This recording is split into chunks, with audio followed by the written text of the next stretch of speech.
श्री स्वामी समर्थ. उद्या आपण करणार आहोत लक्ष्मीपूजन. यासाठी आपल्याला काय साहित्य लागणार आहे त्याची मांडणी, त्यासाठीचा हा व्हिडिओ. चला तर मग वेळ वाया न घालवता आजच्या व्हिडिओला आपण सुरुवात करूया. 2 ताम्र कलश, एक पूजेसाठी पाणी ठेवण्यासाठी आणि दुसरा लक्ष्मीपूजनासाठी, पाण्याने अर्धा भरलेला अशा मापामध्ये. केळीचं पान, पाट, आसने, लक्ष्मीची मूर्ती, 3 तपके किंवा ताम्हण, एक फूल ठेवण्यासाठी, एक आचमन कार्यासाठी. पूजेचं साहित्य ठेवण्यासाठी मोठे ताट, भांड, पळी, समई, निरांजन, धूप आरती, कापूर आरती, समई, तेलवात, तूप, फुलवात, उदबत्ती, शंख, घंटा, पंचामृत, कुंकवाचा करंडा, रांगोळी, रंग, अत्तर, नैवेद्यासाठी मोठी पात्र, 2 किलो तांदूळ, शुद्ध पाणी, गंध, अक्षता, अबीर, सिंदूर, काड्यांची पेटी, हळद, कुंकू, धने, गुळ खोबरे, साखर फुटाणे, साळीच्या लाह्या, बत्तासे, पेढे, 10 पाने, 10 सुपाऱ्या, 2 नारळ, 1 उपर्ण, 1 खण, गणपतीसाठी कापसाची 2 वस्त्र, दक्षिणा, सुट्टी नाणी, सोने, रत्न, चांदीची नाणी, हिशोबाच्या वह्या, तराजू, वजन मापे, दुर्वा, फुलांच्या माळा, दिव्यांची रोषणाई, पान सुपारी, आंब्याची डहाळे आणि निर्माल्याची परडी, आणि देवीला रात्री निद्रेसाठी 1 लहान पाट. एवढ्या सर्व सामानाची तुम्हाला तयारी करायची आहे. आता आपण याची पूजा करण्यासाठी काय करणार आहोत? व्हिडिओमध्ये दाखवल्याप्रमाणे आपल्याला चौरंगावरती ही आरास करायची असते. त्यासाठी आपण चौरंगावरती एक लाल रंगाचं वस्त्र अंथरून त्यावरती आपल्याला कलश ठेवायचा. त्या कलशावरती आपल्याला एक पाण्याने भरलेला नारळ, 5 विड्याची पाने ठेवायची आहेत आणि त्या कलशावरती एक स्वस्तिक देखील काढायचं असतं. यासोबतच माता लक्ष्मीची मूर्ती, तुमच्या घरामधील देवदेवता, माता लक्ष्मीला प्रिय असलेला शंख आणि कवड्या यांची देखील आपल्याला पूजास्थानी स्थापना करायची आहे. आता सर्वात अगोदर ह्या सर्व पूजा मांडणी करताना आपल्याला करावं लागतं ते म्हणजे आचमन.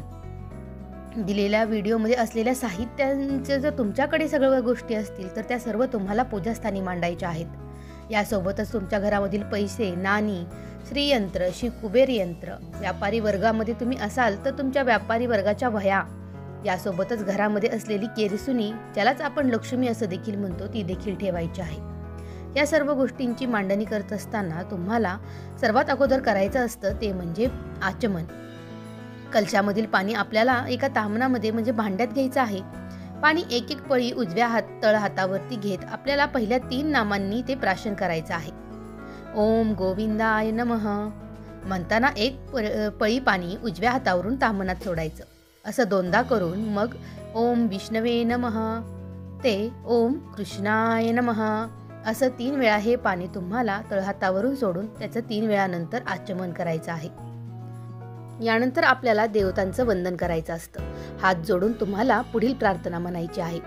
श्री महान गणपते नमः, इष्टदेवताभ्यो नमः, श्री सरस्वत्यै नमः, श्री गुरुभ्यो नमः, कुलदेवताभ्यो नमः, ग्रामदेवताभ्यो नमः, श्री महालक्ष्मी महासरस्वतीभ्या नमः, आदित्यादिनवग्रह देवताभ्यो नमः, सर्वेभ्यो देवेभ्यो नमः, मातृपितृभ्यां नमः, सर्वेभ्यो ब्राह्मणेभ्यो नमो नमः, प्रारब्ध कार्यं निर्विघ्नमस्तु. आता यानंतर आपल्याला संकल्प घ्यायचा आहे. त्यासाठी आपल्याला हातामध्ये अक्षता घेऊन त्या पळीभर पाण्यासह ताम्हणात सोडताना पुढील मंत्र म्हणायचा आहे. मम आत्मनः सकल शास्त्र पुराणोक्त फल प्राप्त्यर्थं श्री भगवती लक्ष्मी देवता प्रीत्यर्थं अस्माकं सर्वेषा सकल कुटुंबानां द्विपदश्च्युतपसाहितां क्षेमस्थैर्य अभय आयु आरोग्य ऐश्वर्य अभिवृद्ध्यर्थं समस्त मंगलवाप्त्यर्थ्य समस्ताभ्युदयार्थं च अप्राप्तलक्ष्म्या प्राप्त्यर्थं प्राप्तलक्ष्म्या चिरकालवासार्थं अद्य अश्विन कृष्ण अमावस्यायां प्रतिवार्षिकविहितं यथा ज्ञानेन यथा मिलोतोपचार द्रव्ये श्रीलक्ष्मी कुबेर सरस्वती पूजन करिष्ये तदंगत्वेन कलशधारानम् आदौ निर्विघ्नं ता सिद्ध्यर्थं महागणपति पूजनं कलश घंटा पूजनादि तथा लेखनी मशीपात्रादीनां च पूजामहं करिष्ये. यानंतर हातामधील पाणी ताम्हणामध्ये सोडायचं आहे. यानंतर भूमीला उजव्या हाताने स्पर्श करून पृथ्वीति मंत्रस्य मेरुपृष्ठ ऋषिः कुर्मो देवता सुतलं छंदः आसने विनियोगः या मंत्राचा पठण करायचा आहे. यानंतर आपल्याला शंखाची पूजा करायची आहे. शंखाला स्नान घालून पुसून जागेवरती स्वच्छ जागेवरती ते ठेवायचं आहे. गंध फुलं व्हायची आहेत. शंखामध्ये 3 पळ्या शुद्ध पाणी घालायचं. पाण्यामध्ये तुळशी ठेवावी. शंख देवाच्या उजव्या बाजूस ठेवावा. ओम शंखादौ चंद्रदैवत्यं कुक्षो वरुण देवता पृष्ठे प्रजापतिश्चैव अग्रे गंगा सरस्वती त्रैलोक्य यानि तीर्थानि वासुदेवस्य चाज्ञया शंखे तिष्ठन्ति विप्रेन्दे तस्मात् शंखं प्रपूजयेत्. त्वं पुरा सागरोत्पन्नो विष्णुना विद्रुतः करे नमितः सर्वदेवेश्च पांचजन्य नमोस्तुते. ओम पांचजन्याय विद्महे पावमानाय धीमहि तन्नः शंखो प्रचोदयात्. शंखदेवताभ्यो नमः. सकल पूजार्थे गंधपुष्प तुलसी पत्रं च समर्पयामि. असं म्हणत आपल्याला शंखाची पूजा करायची आहे. आणि यानंतर आपल्याला घंटेची पूजा, दीपपूजा आणि मंडप पूजा ही देखील करायची असते. या सर्व गोष्टींवरती तुम्ही हळदी कुंकू वाहू शकता. आणि यानंतर तुम्हाला पूजा साहित्याचं प्रोक्षण देखील करायचं असतं. तुलसी दलानं पूजन साहित्यावरती व स्वतःवरती थोडंसं जल प्रोक्षण करून त्याची शुद्धी करा.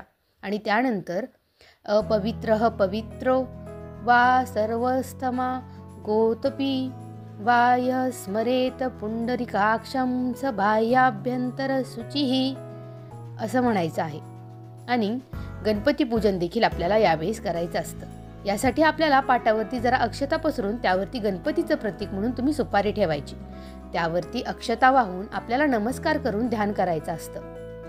गणानां त्वा शौनको गृत्समदो गणपती जगती गणपती पूजने विनियोग. ओम गणानां त्वा गणपतीं महे कविं कवीनामुपस्रवस्तं ज्येष्ठराजं ब्रह्मणां ब्रह्मस्तपम् आनः श्रुष्मनिभीति सिद्धसाधनं वक्रतुंड महाकाय सूर्यकोटि समप्रभ निर्विघ्नं कुरु मे देव सर्वकार्येषु सर्वदा. ओम भूर्भुवः श्रीमहागणपते नमः. असीमन पूगिफले महागणपतीं सांगस परिवार सायुधं सशक्तिं अव्यह्यम्. आवाहन व आसन म्हणून 2 दुर्वा ठेवायच्या आणि त्यावरती सुपारी ठेवायची. श्री महागणपते नमः. आवायामी श्री महागणपते नमः. आसनार्थे दुर्वाकुरान समर्पयामी. असं म्हणत फुलानं पळीमध्ये पाणी घेऊन ते शिंपडायचं आहे. आणि त्यानंतर श्री महागणपते नमः पाद्योपाद्यं समर्पयामी असं म्हणून अक्षता व्हायच्या आहेत. यानंतर फुलं देखील व्हायची आहेत. उदबत्ती लावून ती उजव्या हातानं देवाला ओवाळायची. डाव्या हातामध्ये घंटा घेऊन घंटानाद करायचा आणि श्री महागणपते नमः दीपं समर्पयामी. यानंतर निरांजन लावून उदबत्तीप्रमाणेच ओवाळायचं आणि त्यावेळी देखील घंटानाद करायचा. यानंतर सुपारी समोर पाटावरती पाण्याने लहानसा चौकोन काढून त्यावरती दूध किंवा इतर जे काही नैवेद्य तुम्ही दाखवणार आहात तो ठेवायचा आहे. त्याभोवती पाणी परिसिंचन करायचं आणि नैवेद्य दुर्वेने किंवा फुलाने पाणी शिंपडायचं. हे करत असताना प्राणाय स्वाहा इत्यादी स्वाहाकार असं 2दा म्हणायचं आणि प्रत्येक वेळी देवाला घास भरवीत आहोत अशी क्रिया करून उजव्या हातानं आपल्याला ऋतं त्वा सात्येन परिषिंचामि. ओम प्राणाय स्वाहा. ओम अपनाय स्वाहा. ओम व्यानाय स्वाहा. ओम उदानाय स्वाहा. ओम समानाय स्वाहा. ओम ब्रह्मणे स्वाहा. नैवेद्यं पानीयं समर्पयामि. पुनर्नैवेद्यं समर्पयामि. या सर्व गोष्टी झाल्यानंतर आपल्याला देवीला प्रार्थना करायची आहे. तुम्ही ज्या वस्तू ठेवलेल्या आहेत त्यांच्यावरती हळदी कुंकू वाहून तुम्हाला त्यांना नमस्कार करायचा आहे. यानंतर तुम्हाला कुबेर पूजा करायची आहे। त्यासाठी ताम्हणामध्ये किंवा केळीच्या पानावरती ठेवलेल्या चांदीच्या नाण्यांची, दागिन्यांची, नोटांची धनपती कुबेर म्हणून पूजा करायची। संपत्तीवरती गंधाक्षता आणि फुलं वाहून नमस्कार करा। ओम धनादाय नमस्तुभ्यं निधिपद्माधिपाय च भवन्तु तत्प्रस्तान मे धनधान्यदि संपदा। ओम द्रव्यनिधिस्थानं कुबेराय नमः। ध्यान आवाहनदि सकल पूजार्थे गंधाक्षतपुष्पाणि समर्पयामि। असं म्हणून श्री कुबेरांची पूजा करायची असते। दिलेल्याप्रमाणे आपली पूजा मांडणी आणि बाकी साहित्याची मांडणी आणि त्याचं आपल्याला पूजा विधी आणि मंत्रोच्चार झाल्यानंतर आपल्याला नैवेद्य दाखवायचा आहे। हा नैवेद्य दाखवत असताना आपल्याला स्वस्तिक काढून त्या स्वस्तिकावरती हा नैवेद्य ठेवायचा आहे आणि मागे आपण जे दुधासाठी नैवेद्य दाखवत असताना जो काही मंत्रोच्चार केला तो पुन्हा एकदा पठण करायचा असतो। यानंतर आपल्याला श्री महालक्ष्मीची आरती, गणपतीची आरती, श्री सूक्त पठण या सर्व गोष्टी करायच्या आहेत आणि लक्ष्मीपूजनाची सांगता करायची असते। रात्री देवीला निद्रा घेण्यासाठी एका पाटावरती रांगोळीनं कमलाकृती काढायची। हळद कुंकू भरून मूर्ती तेथे ठेवा आणि देवीने तेथे निद्रा घ्यावी अशी मनोमन प्रार्थना करा। केवळ श्री महागणपते नमः व श्री महालक्ष्मी सरस्वतीभ्या नमः अशा मंत्रांनीही तुम्ही ही पूजा विधी करू शकता। पूजा करताना त्याचा नक्कीच उपयोग होईल। दिलेल्या मंत्रोच्चारांचा कोणताही उच्चार जर तुम्हाला शक्य झाला नाही तर तुम्ही ओम महालक्ष्मी नमः या मंत्राचा सतत उच्चार करत प्रत्येक वस्तू आहे त्या पूजास्थानी ठेवू शकता आणि तुमची पूजा अतिशय व्यवस्थित आणि आनंदामध्ये करू शकता। यासोबतच आपल्याला लक्ष्मी म्हणजे किरसुनीची देखील पूजा करायची असते। त्यावरती देखील तुम्ही हळदी कुंकू, गंधाक्षता, एक फूल असं वाहून तुम्ही त्याची पूजा करू शकता। आणि यानंतर रात्री 12 वाजता आपल्याला आपल्या घरामधून सर्व कचरा हा घराबाहेर काढून टाकायचा असतो। यामुळं आपल्या घरामधील नकारात्मकता आणि अलक्ष्मी आपल्या घरामधून बाहेर निघून जात असते। त्यामुळे रात्री 12ला ही गोष्ट अवश्य करा।